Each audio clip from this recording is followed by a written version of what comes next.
Brought to you by LIC of India, हर पल आपके साथ। हर साल आम आदमी हो, चाहे किसान हो, महिला हो, पुरुष हो, कोई भी हो, सभी को उम्मीद रहती है बजट से।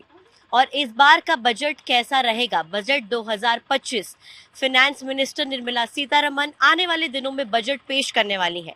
लेकिन हम आज सवाल करने वाले हैं उन लोगों से जो कि हर साल टैक्स भरते हैं और उनकी उम्मीदें भी उतनी ही होती हैं जितना वो टैक्स भरते हैं। मेरे साथ यहाँ पर कई वर्ग के लोग मौजूद हैं और आज हम इनसे चर्चा करेंगे कि इस बार के बजट से उन्हें क्या उम्मीदें हैं। 2024 का बजट किस तरह का पूरे साल भर का रहा, कितना फायदा हुआ, कितना नुकसान हुआ। कई लोग हमारे साथ मौजूद हैं, वर्ग अलग अलग है, महिला है, पुरुष है, अलग अलग फील्ड से ये सभी आते हैं। सबसे पहले युवा है जो कि देश का भविष्य है, और युवाओं की बात होती है तो युवा आजकल डेवलपमेंट पर बहुत फोकस करते हैं। उन्हीं से शुरुआत करते हैं। बजट 2024 निकल गया, अब 2025 आने वाला है, बजट 2025 रहेगा। क्या उम्मीद बतौर युवा आप बजट से करते हैं? रोजगार भी एक बड़ा इशू है, क्या देखते हैं, किस तरह की उम्मीदें 2025 के बजट से? नमस्कार, मेरा नाम है विजय शाक्या। बजट से उम्मीद तो बहुत सारी है। हर व्यक्ति को, गरीब व्यक्ति को सबसे ज़्यादा उम्मीद है कि टैक्स तो सब पे करना है किसी न किसी माध्यम से, पर सरकार उस हिसाब से उन लोगों को सेवाएं प्रदान नहीं कर पा रही है। अब मैं हूँ एक ट्रेडर, तो मैं जानता हूँ कि इन्होंने बजट में क्या क्या चीज़ें, पिछले बजट में क्या क्या खामी करनी है, कि उसकी वजह से आज मार्केट दिन पर दिन क्रैश होते जा रहा है। और जो कैपिटल गेन टैक्स से रिलेटेड है, इन्होंने कैपिटल गेन टैक्स को पहले 12.5% रखा था, इस बार 15% कर दिया गया है। तो इससे जो रिलेटेड थे ट्रेडर कम्युनिटी, वो बहुत नाराज है। और F&O ट्रेडर को लेकर तो बहुत नाराजगी जताई जाती है कि उनको, मतलब कि हर एक ऑर्डर पर STD, फिर उसके बाद में कैपिटल गेन टैक्स, अब वो प्रॉफिटेबल है या नहीं है, उससे रिलेटेड, उससे कॉस्टली, मतलब जो उससे लर्निंग दी जाना चाहिए वो लर्निंग देते नहीं है, और टैक्स पे टैक्स बढ़ाते जा रहे बजट हैं। पे क्रिप्टो करेंसी की भी बात हुई थी एक समय पर। आपको लग रहा है कि क्रिप्टोज अभी भी ट्रेंड्स में है और आगे आने वाले समय में एक अच्छा यूज बन सकते हैं? मैम, वो क्या है, फॉरेन करेंसी है, और उसके लिए इंडिया शायद अभी उस चीज के बारे में सोच नहीं रही। उसके लिए अमेरिका गवर्नमेंट है। ट्रम्प जी जो है, अभी उन्होंने रिसेंटली शपथ ली है, तो उन्होंने क्रिप्टो के लिए वहाँ की करेंसी को थोड़ा मजबूत कराए, और भी करेंसी जो लाए हैं, तो उसके लिए अमेरिका बहुत फैसला कर रहा है। इसलिए इंडिया का जो रुपये गिरते जा रहा है। और फाइनेंस मिनिस्टर जो अपनी है, निर्मला सीतारमन जी, वो चाहती हैं कि जितना हो सके अपन बजट के माध्यम से गरीब इंसान को जितना हो सके अपन वो सेवाएं दे ही नहीं पा रहे हैं जितना बड़े लोगों को बजट से और आगे बढ़ाया जाता है। पर गरीब व्यक्ति के लिए कोई भी बजट के लिए नहीं सोच रहा है। तो और यानी कि बाकी इस बार मिडिल क्लास के लिए बजट होना चाहिए। जी, और दूसरा जो मैं आपसे जानना चाह रही हूँ कि टैक्स स्लैब एक बहुत बड़ी बात होती है। टैक्स स्लैब चाहता है मिडिल क्लास व्यक्ति की उसको जो है उस तरीके से मैनेज किया जाए जिससे कि उसको बहुत ज्यादा टैक्स ना भरना पड़े, क्योंकि इन दी एंड हमारे ही टैक्स से फ्रीबीज और सभी डिस्ट्रीब्यूशन हो रहे हैं। Sure ma'am. देखिए, आपने जो टैक्स की बात की, सबसे ज़्यादा जो उम्मीदें इस बार मिडिल क्लास को हो रही है वो टैक्स एग्जेम्पशंस को लेके हो रही हैं। क्योंकि मैं भी स्टॉक मार्केट में हूँ, एंड मेरे को 7 साल का एक्सपीरियंस अब इसमें हो चुका है। जो कि विजय सर ने बात करी, बात एकदम सही है कि टैक्स की वजह से सबसे ज़्यादा इम्पैक्ट आ रहा है, वो स्टॉक मार्केट में क्रैश का सबसे बड़ा रीज़न वही है। और सबसे बड़ी जो आजकल कॉर्पोरेट वर्ल्ड के जितने भी बिग प्लेयर्स हैं, वो सब गवर्नमेंट से गुहार लगाने के टैक्स को कम किया जाए, क्योंकि टैक्स अगर कम नहीं करेंगे, इम्पैक्ट क्या आ रहा है कि लोग अपनी कंजप्शन कम कर रहे हैं। जीडीपी नो डाउट डाउन होने का सबसे बड़ा रीजन ये कि लोग कंजम्पशन उस हिसाब से नहीं कर रहे हैं, एक्स्ट्रा प्रोडक्शन हो रहा है, कंजम्पशन उस हिसाब से नहीं हो रहा है। और अगर उस हिसाब से कंजम्पशन नहीं होगा तो प्रोडक्टिविटी नहीं आएगी कंपनी में। अगर मान लीजिए मैं आज 100 रुपए का माल बनाता हूँ और मेरा सिर्फ 5 रुपए का माल सेल होता है, 95 रुपए का माल मेरे पास पड़ा है, अगले साल फिर मैं 100 रुपए का बनाता हूँ, फिर 5 रुपए का सेल होता है, तो मेरे पास एक्स्ट्रा, मेरे पास वो आ चुका है। तो अब सबसे बड़े रीजन है कंजप्शन ना होने का कि टैक्स लायबिलिटी। टैक्स बहुत ज्यादा लिया जा रहा है, हर सेगमेंट में लिया जा रहा है। दूध, दही, पनीर, पानी तक पे टैक्स लिया जा रहा है, हर चीज पॉपकॉर्न पे तक टैक्स हो पर गया, है। पॉपकॉर्न तक पे टैक्स लिया जा रहा है, फ्लेवर्ड पॉपकॉर्न पे टैक्स लिया जा रहा है। तो इसी हिसाब से चलता रहा तो मेरे को लगता है कि हमारे घर के बाहर निकलने पे भी टैक्स आ सकता है, कि आपने घर के बाहर अगर कदम रखा है तो आपको टैक्स देना पड़ेगा। तो खैर देखिए, टैक्स सबसे ट्रैवल बड़ा तो आप रीजन जब है। करते हैं तो आपको टैक्स इनडायरेक्टली भरना ही बिल्कुल। पड़ रहा है। महिलाएं भी हैं, उनसे भी जानेंगे मैम क्या चाहती हैं, क्योंकि हम हमेशा बात करते हैं कि शिक्षा स्वास्थ्य को बढ़ावा मिले, उसका बजट बढ़े। लेकिन बजट बढ़ता है, हमारे भी जो है वो खर्चे बढ़ते जाते हैं। आपको लगता है कि बेहतर जो है शिक्षा और स्वास्थ्य वो भी कम बजट में जो आम आदमी का हो? बजट एक्चुअली जो अभी इन यूथ ने भी जो बोला है उसमें जो सबसे बड़ा इशू है कि टैक्स तो हम देते थे, पहले भी देते थे, शिकायतें इसलिए बढ़ गई है क्योंकि फ्रीबीज बहुत ज़्यादा बढ़ने लगे हैं और वो सभी एजुकेटेड हैं, सभी को ये चीज़ें दिखती हैं। अगर हम टैक्स स्लैब की बात करें तो इंटरिम बजट में स्लैब के ऊपर कोई काम नहीं हुआ था, उसके पहले हुआ था। लेकिन अभी जो सबसे ज़्यादा परेशानी सबको होती है वो ये है कि जो फ्रीबीज जा रहे हैं, हम पैसे हमारे यहाँ से कट के, अच्छा मिडिल क्लास सबसे ज़्यादा इम्पैक्ट होता है, पैसे हमारे कटते हैं और वो जाता लोअर तबके को है। लोअर तबका क्या कर रहा है, काम छोड़ के बैठा हुआ है। तो इसका मतलब है कि हम अपने इनकम उनसे शेयर करें, उनको घर पे बैठा लें और उनको हम पालना शुरू ऐसे करें। में तो फिर रोजगार भी बढ़ाना चाहिए सरकार को। एग्जैक्टली तो रोजगार बढ़ाइए, आप उनको फ्रीबीज बांटना बंद करिए। टैक्स स्लैब को अगर आप सोच रहे हैं कि हमें बेनिफिट देना चाहते हैं तो उसको रियल टर्म्स में बेनिफिट दीजिए। एक चीज मैं जरूर बोलना चाहूंगी, हम लोग सब नेट जीरो के 5 साल ही रह गए हैं और जो एसडीजी गोल्स हैं, अगर हमने उस पर अभी काम नहीं किया तो हम आगे नहीं कर पाएंगे। और ये काम हम कितना भी कर लें, जब तक गवर्नमेंट उस पर सब्सिडी नहीं देगी। आज मैं इस मार्केट में खड़ी हूँ, इस मार्केट ने सबसे पहले भोपाल में पॉलिथीन फ्री मार्केट की कोशिश करी थी, लेकिन सिर्फ इसीलिए वो नहीं कर पाए क्योंकि लोग साथ नहीं देते। लोग इसलिए साथ नहीं देते क्योंकि उनको कोई फायदा नहीं दिखता है। सब्सिडीज दीजिए, आप इसको सब्सिडाइज करिए, तब जाके ये खत्म होगा। नहीं तो हम एनवायरनमेंट को भी खत्म करेंगे। उसका एक बहुत बड़ा एलिमेंट बजट में होना बहुत जरूरी है। पिछली बार जब 2024 का बजट आया था उसमें भी एनवायरनमेंट को लेकर खासी बातचीत की थी और सस्टेनेबल डेवलपमेंट गोल्स ये बहुत ज्यादा जरूरी है। सर आप क्या काम करते हैं? मेरा बिजनेस है इवेंट मैनेजमेंट का। अच्छा, इवेंट मैनेजमेंट की कंपनी बहुत बूम पर है अभी, किस तरह से आप देख रहे हैं और इस बजट से इवेंट मैनेजर्स को क्या उम्मीदें हैं? हम लोग को तो एक ही उम्मीद है कि पहले जो टैक्सेस थे वो 12% था, अब वो 18% हो गया है, तो वो भी कम होना चाहिए जीएसटी। और बाकी टैक्सेस ले गवर्नमेंट को इशू नहीं है, बट टैक्सेस का बेनिफिट मिलना चाहिए। जैसे बाकी कंट्रीज में क्या मेडिकल फ्री है, एजुकेशन फ्री है, हम लोग से टैक्सेस तो लिया जाता है लेकिन बेनिफिट बहुत कम मिलता है। तो ओवरऑल गवर्नमेंट टैक्सेस ले लेकिन बेनिफिट देना चाहिए। तो घर से क्या उम्मीदें करती हो कि आप लोगों को घर भी संभालना है, कंपनी भी संभालना, बिजनेसमैन के तो बहुत रिस्क होता है हमेशा। गवर्नमेंट को मतलब कुछ सब्सिडी भी देना चाहिए, कुछ अपॉर्चुनिटीज भी नहीं देनी चाहिए, और टैक्सेस के पैसे को फिर और कैसे उसको बेहतर यूटिलाइज किए भी।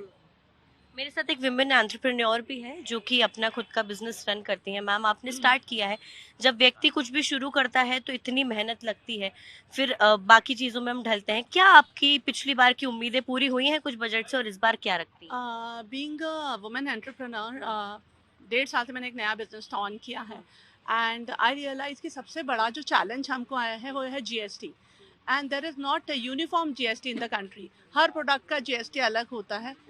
हम जो प्रोडक्ट रख रहे हैं that is a clothing business में भी जीएसटी इतना वेरिएशन है जीएसटी में। आप यदि फैब्रिक पे देखेंगे तो 5% है, रेडीमेड में भी 5% भी है, 12% भी है, 18% भी है। रेडीमेड में 1000 से कम होगा तो 5% है और 1000 से ऊपर है तो 12% है। अब इस वेरिएशन में सबसे बड़ा चैलेंज ये होता है कि यदि आपकी खरीद 5% पे और आप सेल 12% पे कर रहे हैं तो जो डिफरेंस है बीच का 7%, who is going to bear that? तो I believe there should be uniform GST throughout the country on all the products so that सबका बैलेंस बना रहे, राइट? उसको पे करना भी ईजी होता है। GST is a very good concept, लेकिन यूनिफॉर्मिटी नहीं होने के कारण we are facing a lot of trouble. Secondly, जो हम सस्टेनेबल गोल्स की बात करते हैं, हम पॉलीथीन एराडिकेट करने की बात करते हैं। पॉलीथीन यदि हम हटाते हैं और दूसरे बैग रखते हैं तो they are more expensive, right? यदि लोग कहें कि पेपर बैग रखें तो पेपर बैग इतना महंगा पड़ने लगता है लोगों को कि वो पेपर बैग खरीदना ही नहीं चाहते और देना ही नहीं चाहते। कई कंपनीज ने तो उसका पेमेंट लेना शुरू कर दिया है। बड़े बड़े ब्रांड्स हैं, वो 5 रुपीज़ 10 रुपीज़ एक्स्ट्रा पैसे लेते हैं। लेकिन एक नॉर्मल मार्केट, नॉर्मल बिजनेस में कोई भी कस्टमर आता है वो एक्सपेक्ट करता है कि आपको फ्री बैग तो मिले। तो there is also a challenge. यदि आप पॉलिथीन फ्री करना चाहते हैं तो डेफिनेटली आपको पेपर बैग्स पे सब्सिडी देनी पड़ेगी, आपको सस्ते या फ्री ऑफ कहीं तो, या तो बैलेंस रहे दोनों में, दोनों की कॉस्टिंग में बैलेंस होना चाहिए। ठीक है, बिजनेस पर्पस पे हम बात कर रहे थे, आपका भी शायद बिजनेस ही है। किस चीज़ का बिजनेस है आपका? मेरा ग्रोसरी एंड पूजा का स्टोर है। अच्छा, क्या आपको लगता है क्योंकि आप प्रोडक्ट्स बाय करते हैं फिर उनका कॉस्ट निकालना, उतना मार्जिन निकालना, क्या वो सब सेट बैक हो पा रहा है? और टैक्स को लेकर खास तौर से आप आम आदमी के तौर पर क्या सोचते हैं? देखिए, दो पर्सपेक्टिव्स है। एक तो टैक्स जो वेरिएशन ऑफ टैक्स, जो जैसे मैडम ने बोला, वेरिएशन ऑफ टैक्स बहुत ज़्यादा है। और दूसरा पर्सपेक्टिव है कंपटीशन। हम लोग सबसे बड़ा चैलेंज फेस करते हैं जो क्विक कॉमर्स हैं आजकल, आज के टाइम पे, because they are not profitable. Quick commerce बहुत बड़ा इन्वेस्टमेंट जा रहा है, बहुत बड़े बड़े लोगों का जा रहा है, ब्लिंकिट बोल लीजिए, जेप्टो बोल लीजिए। अच्छा, हाँ, ये ब्लिंकिट और इन सब से आपको कुछ नुकसान हुआ है क्या? हाँ, मतलब मार्केट टोटली खत्म हो गया ना। मतलब आपको घर बैठे 10 मिनट के अंदर अगर कोई चीज़ मिल रही है, और उसमें ऐसा नहीं है इन लोग बहुत प्रॉफिट्स कमा रहे हैं, मतलब वो इन्वेस्टमेंट है, इट्स ए ह्यूज इन्वेस्टमेंट दिया पोजीशन। अभी मेरे ख्याल से जोमेटो ने ब्लिंकिट के अंदर कुछ 500 करोड़ डाले। अब एक मतलब अब रिस्क के तौर पे देखेंगे तो रिस्क के तौर पे काफ़ी ज़्यादा उनका बिजनेस रिस्की है। मतलब यहाँ पर भोपाल के अंदर आप देखेंगे तो देर आर ओनली ही 3 ब्रांड्स, जैसे बिग बास्केट हो गया, जेप्टो हो गया, ब्लिंकिट हो गया, या एक आध ब्रांड और कोई है ना। लेकिन आप अगर किराने दुकान देखेंगे या ग्रोसरी स्टोर्स देखेंगे, एक करीब मेरे ख्याल से 1 लाख के आसपास किराना की दुकान होंगी। तो आप अगर देखेंगे उनका distribution of wealth in a sense कि वो जॉब दे रहा है 3 लोगों को, 2 लोगों को, वो एम्प्लॉयबिलिटी है। सेकेंडली ही वो इलेक्ट्रिसिटी बिल दे रहा है, थर्डली वो टैक्स दे रहा है। तो आप क्या उम्मीद कर रहे हैं फिर इस बार? हम उम्मीद कर रहे हैं कि कंपटीशन को फेयर किया जाए। कहीं ना कहीं कंपटीशन को फेयर कैसे कर सकते हैं? नहीं, आप ब्लिंकिट जो इन लोग इतना पैसा डाल रहे हैं और उसमें ऑफर्स डालते हैं, वो ऑफर्स उन लोग अपने जेब से डाल के वो कर रहे हैं, वो कंपटीशन फेयर नहीं हो रहा ना।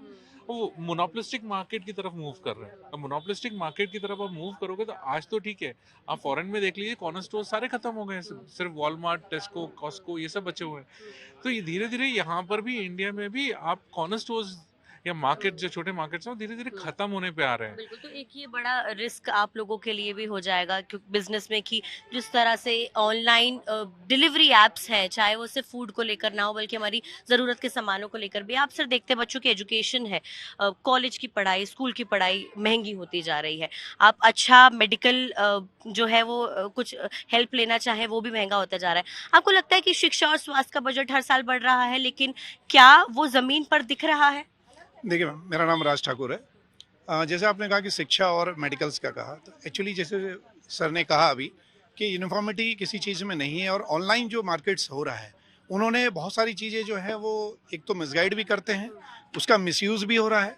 और चूँकि मान लीजिए वो शॉप लेके नहीं बैठे हैं, वो घर से अपना काम कर रहे हैं, तो उनके लिए वो लाइबिलिटीज़ खत्म हो जाती है। आज मैं अगर मार्केट में बैठा हूँ तो मैं मिनिमम 40-50 हज़ार के शॉप लेके बैठा हूँ। आई हैव टू पे रेंट एज वेल एज उसके ऊपर भी मुझे टैक्स पे करना है। आप क्या चाहते हैं गवर्नमेंट से? हम ये चाहते हैं मैम कि देखिए ऐसा हो, पहली बात तो जब बजट डिसाइड होता है, अब देखिए क्योंकि ये टॉप लेवल से सारी चीज़ें होती है तो we are nobody to question in that way, but as a public ये मेरा ऐसा मानना है कि बजट अगर हो रहा है तो जैसे कि सालों से 5%, 6%, 7% एक GST फॉर्म चल रहा था, जो टैक्सेस चल रहे थे, तो ये भी कुछ ऐसा सिस्टम होना चाहिए कि जैसे आज हम एक आप गुमास्ता बनाते हैं, तो अब गवर्नमेंट एक नया रूल्स निकाला है कि गुमास्ता लाइफ टाइम गुमास्ता हो गया, तो टैक्सेस में भी ऐसा कुछ हो जाए जो कम से कम 15-20 साल के लिए टैक्सेस हो जाए। क्योंकि क्या हो रहा है कि बिजनेस आपका सेग्रीगेटेड उतना ही है, आपको उससे कोई बहुत ज़्यादा एक्सपेंशन नहीं मिल रहा। 10 नंबर मार्केट अगर है या कोई भी मार्केट्स है, अगर वो 1000 स्क्वायर फीट के एरिया में सर्कुलेटेड है तो that is not going to be expand. Tax पे इस बार आप कितना छूट चाहते हैं, कितना एक्शन चाहते हैं? मैम देखिए, मैं तो ये चाहता हूँ कि अगर इंडिया लेवल पे टैक्स डिसाइड होता है, एक स्टेट लेवल पे तो होता नहीं है, तो मेरा ऐसा मानना है कि मेरा अगर ओपिनियन, पर्सनल में मेरी ओपिनियन अगर बताऊं तो गवर्नमेंट को पहले ये एक चीज़ थोड़ी सी सेग्रीगेशन करना चाहिए कि स्टेट वाइज में क्या बहुत ज़्यादा उपज हो रही है, वो कहाँ कहाँ सर्कुलेट हो रही है, इनकम के हिसाब से उस पर्टिकुलर प्रोडक्ट्स को लेके भी सर्कुलेट होना चाहिए। और जो GST है, जो टैक्सेस है, मैं तो कहूँगा कि वो कम से कम हो, मिनिमाइज हो, ताकि खरीदने वाले को भी आसान हो, बेचने वाले को भी आसान हो। और हम अगर अपने बच्चों को शिक्षा दे रहे, पढ़ाई कर रहे हैं, आज स्कूल कॉलेजेस में आप देखेंगे तो उन्होंने एक मोनोपोली डिसाइड कर लिया है कि वो स्कूल ये कंपलसरी कर देती है कि आपको बैग्स भी स्कूल से लेना है, बुक्स भी स्कूल से लेना है, एवरीथिंग फ्रॉम द स्कूल, है ना। तो ये चीज़ भी नहीं होनी चाहिए, मोनोपोली खत्म होनी चाहिए। और अगर ऐसा कुछ है, क्योंकि अल्टीमेटली वो फीस स्ट्रक्चर पे आके वो लैंड करता है और कहीं ना कहीं वो हमारे पे बर्डन है वो। ठीक है, तो देखिए मोनोपोलिस्टिक मार्केट को ख़त्म करने की बात यहाँ पर जो है वो बिजनेसमैन कह रहे हैं। इसके साथ ही साथ उनका ये भी कहना है कि ये जो आगे आने वाला बजट है इसमें जो है टैक्सेस को लेकर उनको काफ़ी ज़्यादा उम्मीद है कि किस तरह के स्लैब्स होंगे। उनको ये भी उम्मीद है कि सरकार ज़रूर सुनेगी और जो आम आदमी यानी कि जो मिडिल क्लास मैन है या फिर इसके अलावा और भी कोई वर्ग हैं उन सभी को फ़ायदा पहुँचे। इसी तरह का बजट इस बार फाइनेंस मिनिस्टर लेकर आए जिससे कि मिडिल क्लास भी खुश इस बार के बजट से हो सके। बिस्तक के लिए कैमरा पर्सन प्रतीक के साथ भोपाल से अमृतांशी जोशी।